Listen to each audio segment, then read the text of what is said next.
Hi, friends. So I made it back for day 2. We're, basically starting fresh. So, looking a little different. Look at me all dressed. Just got home from work. Did some emails because I always forget to do emails. And the lady that needed me to email was like, "Hey, send this email." Yes, ma'am. So today was a good day. I see my clients at the office today, so no littles. But we are dealing with a lot of little stuff. So a lot of extra time is going to be devoted for my little guys this next few weeks. Um, Sorry, y'all. I don't know. Oh well. So yeah. Didn't feel as tired today. I probably will start yawning here before long because what happens is I get home from work and I'm just like, Rawr. I become a big I don't know, hermit, and I just want to go lay down. And it's cold and it's rainy out and it's just, I don't know, an early winter and I'm over it already. Ugh. Um, so what else is going on? Nothing. Nothing else is going on. Tomorrow is my day off, which we all know. I'm very excited for Thursdays. But it's going to look a little different this time because I'm actually going to be um, doing some work. Oh my goodness. I think I'm good. I'm just going to set it aside for now. Sorry. Um, so I'm going to be doing some work tomorrow. Get some things done and be grateful that I'm done. Because I plan to have it all done tomorrow. That's the goal, anyways. What else? I had a kid today, one of my kids that comes in the office, and it's funny because he's a new guy. And when we first met, and we did our first intake, he's like, "No, I'm not going to talk because I don't talk to therapists, and I'm not going to do it." And I'm like, "Okay, well, your parent says that you're going to come see me once a week or once every 2 weeks, and we're going to have a conversation. And if you don't say anything, I'll talk to myself because that's how I do it. I just talk. Why not?" So he comes in and he's a cute little boy, and he sits there and he starts playing with the toys on my thing, and I'm like, "You think those are cool?" He's like, "Yep." "Me too, buddy, me too." And before you know it, when we leave session, the boy has talked for 45 minutes straight, and I learned so much about him, and he's going to go far in life, and he's had a lot of struggle and trials and tribulations, and he's just choosing joy at this time. Like at this time, in this moment, where he is in life, what's happened, he's choosing joy. He's sulking in the moment because it's bad, but he wants to choose joy. Like he wants something different. And so we're sitting there talking, and it becomes apparent to me that there are people that don't want to be happy, truly internally happy. Like maybe it's not that they don't want to be, they don't know what it is. They've never experienced it. They've always lived out of fear or around anger. And, we absorb all of that stuff in our life. And so like, for example, this kiddo, he's in a new environment and it's more positive and it's more radiant and life is good. And he now wants to live in joy. Okay. And talking to him, he's like, it's so scary to be just happy. Like he doesn't have to worry about where he's going to put his head and what's going to happen and where he's going to get his next meal or if he can take a warm shower or something happening. Like he doesn't have those fears now. So now he's sad and feels out of control because he doesn't know what's going to happen next. Like he's waiting for that bomb to explode and something to happen. So, I want to live in joy, but I'm still just living on the edge and I feel so dang anxious. And so I always thought people had a choice to either be mad or sad or, before I got in this profession, I know that a lot of times we are what is derived around us. Okay. And so many times I hate it when they're like, well, you choose to be mad. Yes, over certain situations, that is very correct. If somebody steals your bubble gum and you're taking it to heart and you're getting pissed off and need to go to anger management class because you're trying to, I don't know, slap people. Look, didn't have my mic. I'm sorry, but trying to hurt people or be aggressive, then that's your choice. Okay. But in general, if you are everyday life and you are having troubles and it's hard and confusing, a lot of times that's because of what's around you. Okay. A lot of times we adapt and conform and become everything that's going on in our environment. So, they don't really have a choice to be happy or live in joy. They don't have a choice but to be who they are. And that presents as mad or sad or whatever it is at the time. And I think that it's compelling to me that, it takes one thing that can make that change. Only one thing can make a change in how you feel, how you think, what you do, what you say, how you present yourself. Only one thing. It could be for this guy, the severity of knowing that he can put his head down on a pillow every night, or he can take a shower, whatever it could be. It could be the fact that, you woke up one day and you said, dang, I can't live without him. It could be, man, I really want to do this for myself. Whatever it is, so one moment in time, one moment. Okay. That's 1 minute, which is 60 seconds, can completely change your outcome and the way you think in life. And we have those minutes every second of every day. Okay. I'm a very positive person. I've always been, and I've never been ashamed to say that I'd rather see the cup half full. I would rather smile than frown. I would rather, it's just who I am. I prefer to think positively, to construct myself in a positive manner, to be a positive person. That is a choice that I make. Okay. And I think it's because at one point in my life, I was very sad and lonely and depressed and down. And it was when I was young. Okay. Like really young. And in a moment, somebody said the right thing to me that gave me the ability to make other choices. Okay. Whether it was my mom or my grandma, whoever it was, because I don't remember that, but I do remember the time that I started thinking positive. I do remember the time that all changed for me. And I do remember that, sitting there thinking about like what made it change. It doesn't matter what it was. Essentially, it was just that 1 minute that changed everything, and it can be so big. And once you change things, for example, me, when I started to go into school, you guys, like, it was one moment that made me want to do that. 1 minute is all it took to decide that. My mind, you're going to go to school. And I signed the papers and I signed up. And then it got to the point of going to school. And though I was so happy in the moment and so happy with what I was doing, I was still so scared. So scared. Just like this little guy. Like, he knows he's good. He's kosher. He wants to live in joy. But he's still scared. He's still nervous. And it's because we don't know. Because we are waiting for the bomb to explode. What's going to happen? And that is such a big, tranquil, like, debilitating feeling, like not knowing. And it takes sometimes weeks at time. Theoretically, they say it takes 31 days to conform a new habit, to like change the behavior or whatever. Guys, because of any of the trauma that we've lived in the past, it could take more than 30 days to learn that it's okay.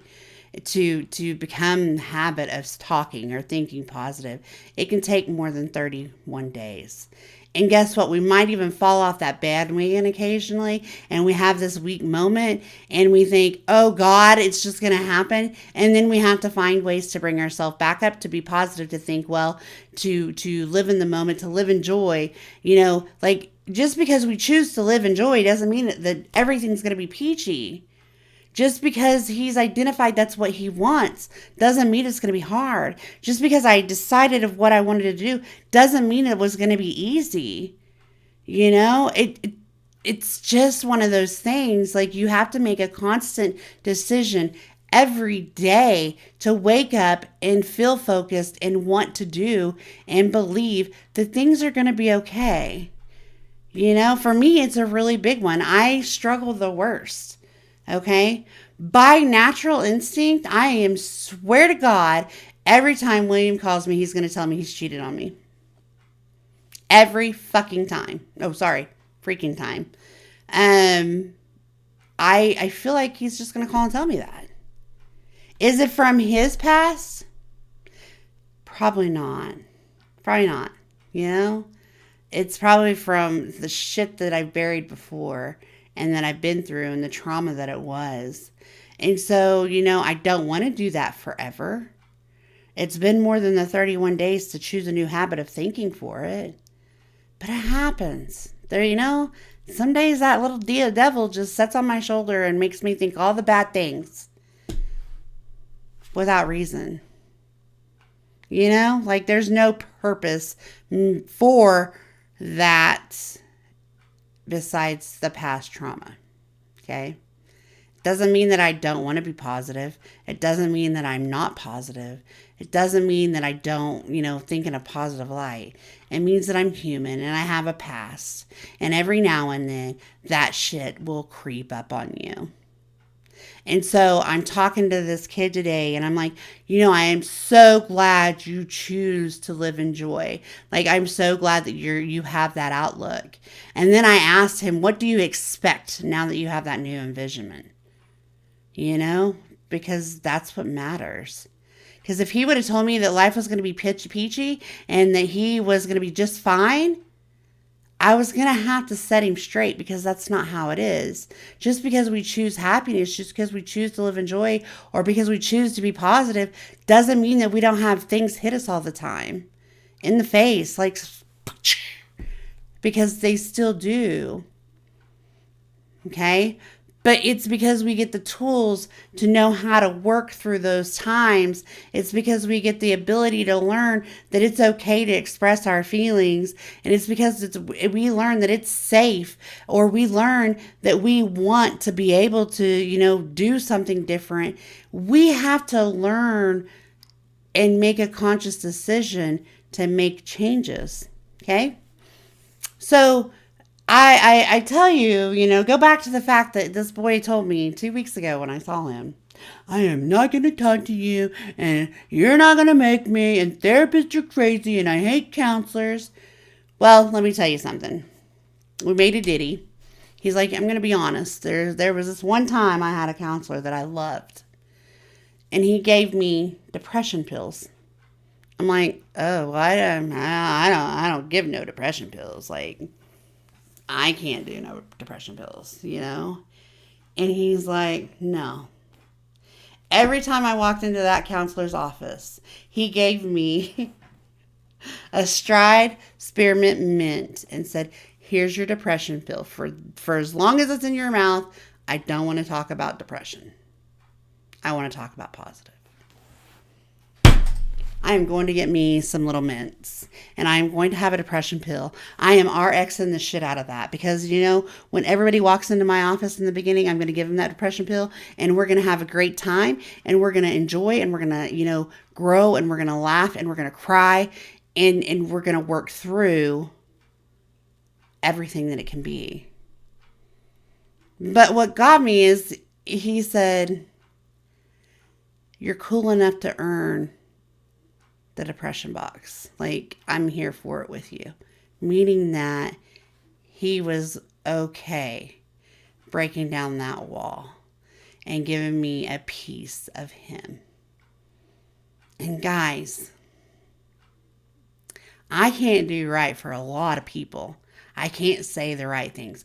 And it's hard because, people will be like, why don't you therapy, do therapy for your family? Because you can't. You can't make these connections with your family. And there's a reason because, we are so absorbed in that relationship. We're biased and it's so raw and real that it's hard for us because we want to fix it as counselors or therapists or social workers. We want to be able to fix it. But we so often have to tie our hands and say, I'm sorry, we can't. But when we have clients come in like this, even though I might not be able to fix everything around me for my family at all times, I can be there for him. I can be 100% present with him. And I know that what I do every day is a blessing. Every day that I get up and I get to talk to these people via either adults or kids or in a group home or outpatient, whatever it is, it fuels me. It fuels me to stay positive. Like, it keeps me on my positive thoughts.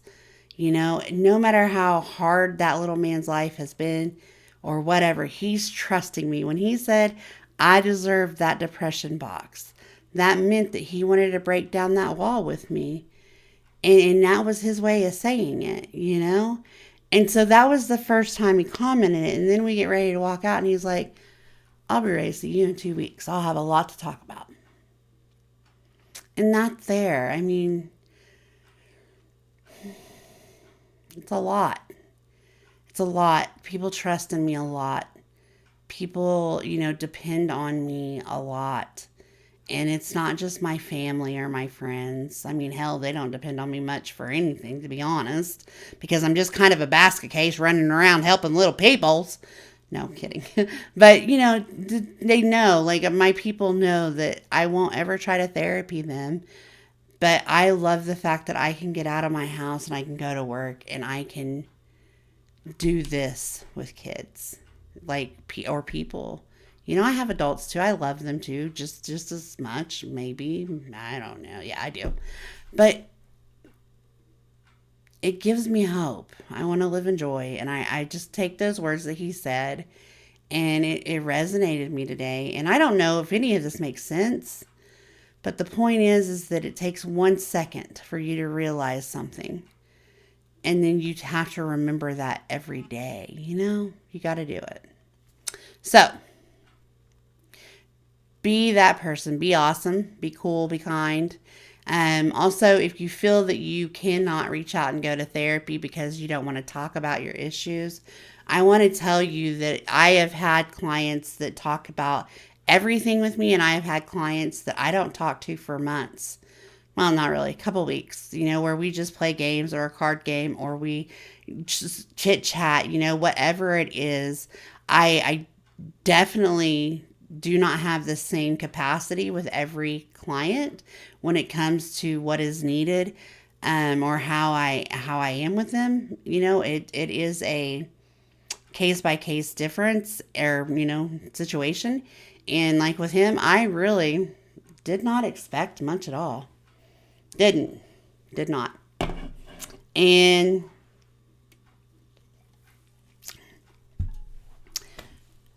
it happened. Now, could I do the same thing with anybody else? Maybe not. It might be different. But if that's you that's worried about not talking and you give it a couple of weeks, like you're going to therapy and you're trying to apply yourself, if it doesn't connect and you can't have an open, honest, safe place, move around. I tell my clients in intake, look, if I'm not what you need, you be sure to tell me because I'll get you what you need because I'm not for everybody. So your therapist might not be who's right for you. Okay? So if you're sitting there going, well, I really want to go to therapy, but I don't like him. I can't talk to him. I don't trust him. Don't put that wall up. Be open. Okay? And that's what I have for today. 20 minutes of rambling, but I'm good with it. And I just want to thank you guys for coming back. And I want to thank you for your patience with me. Again, I know we've had a rough last week. But you can see I'm feeling a little bit better today. I'm hanging in. I'm doing well. I'm going to get off here. I've got to text my mom because she texted. But thank you guys for watching and just for liking and subscribing and supporting me. One day this is going to go big and you're going to be the first part of it. And until then, hold on and just go for a ride. Thank you guys so much and have a great evening. Bye.